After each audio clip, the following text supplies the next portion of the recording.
বাংলাদেশের বন্যা ও তার প্রতিকার ভূমিকা। বাংলাদেশ প্রাকৃতিক দুর্যোগের দেশ। নদীমাতৃক এ দেশে ঝড় জলোচ্ছ্বাস আর বন্যার মতো প্রাকৃতিক দুর্যোগ প্রায় প্রতি বছরই হয়। বন্যায় ক্ষেতের ফসল নষ্ট হয়, ঘরবাড়ি রাস্তাঘাট ধ্বংস হয়, বন্যায় গবাদি পশু ভেসে যায়, হাঁড়ি পাতিল বাসন কোসন সাজানো সংসার সবই ভেসে যায় বন্যায়।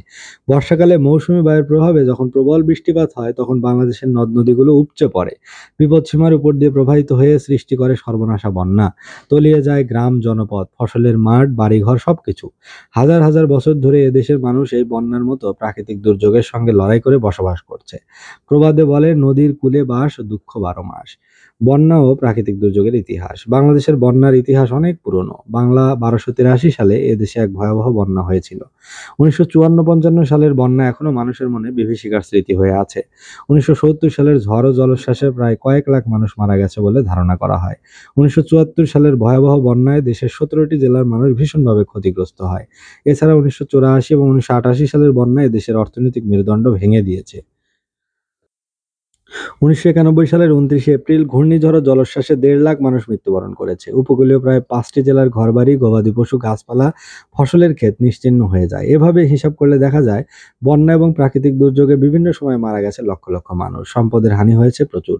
বন্যা ও ঝড় জলোচ্ছ্বাস বারবার আঘাত হানলেও এদেশের মানুষ পরম ধৈর্য ও সহিষ্ণুতার সাথে সেসব মোকাবেলা করেছে। নতুন স্বপ্ন নিয়ে আবার বেঁধেছে ঘর, বাঁচার আকাঙ্ক্ষা নিয়ে খেতে ফসল বুনেছে আবার। বন্যা ও ঝড় জলোচ্ছ্বাসে জনদুর্ভোগ। প্রাকৃতিক দুর্যোগে সবচেয়ে বেশি ক্ষতিগ্রস্ত হয় এদেশের হতদরিদ্র সাধারণ মানুষ। তাদের শন বাসের কাঁচা ঘরবাড়ি অধিকাংশ ডুবে যায় এবং পচে ভেঙে যায়।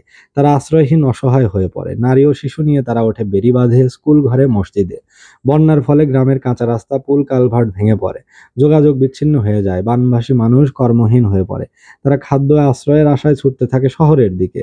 ফলে শহরে বস্তির সংখ্যা বাড়তে থাকে। বন্যার সময় খাদ্য, আশ্রয়, চিকিৎসার অভাব থাকে বলে দুর্গত মানুষ বিপর্যস্ত হয়ে পড়ে। তাদের জীবন দুর্বিষহ হয়ে ওঠে।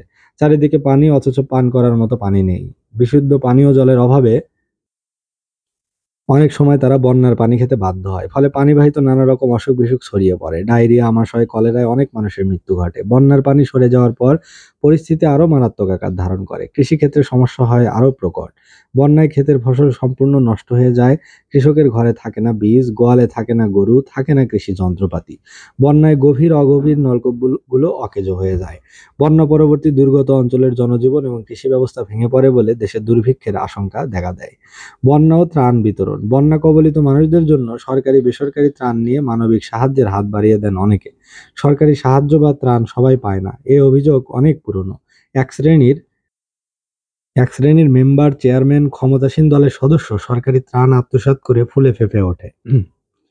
সরকারি ত্রাণের মূল সমস্যা বিতরণের অব্যবস্থাপনা। সরকার এবং বিভিন্ন স্বেচ্ছাসেবী প্রতিষ্ঠান উপদ্রুত এলাকায় ত্রাণ শিবির, লঙ্গরখানা খুলে দুর্গত মানুষদের খাদ্য, বস্ত্র, ঔষধ ইত্যাদি অত্যাবশ্যকীয় সামগ্রী বিতরণ করেন।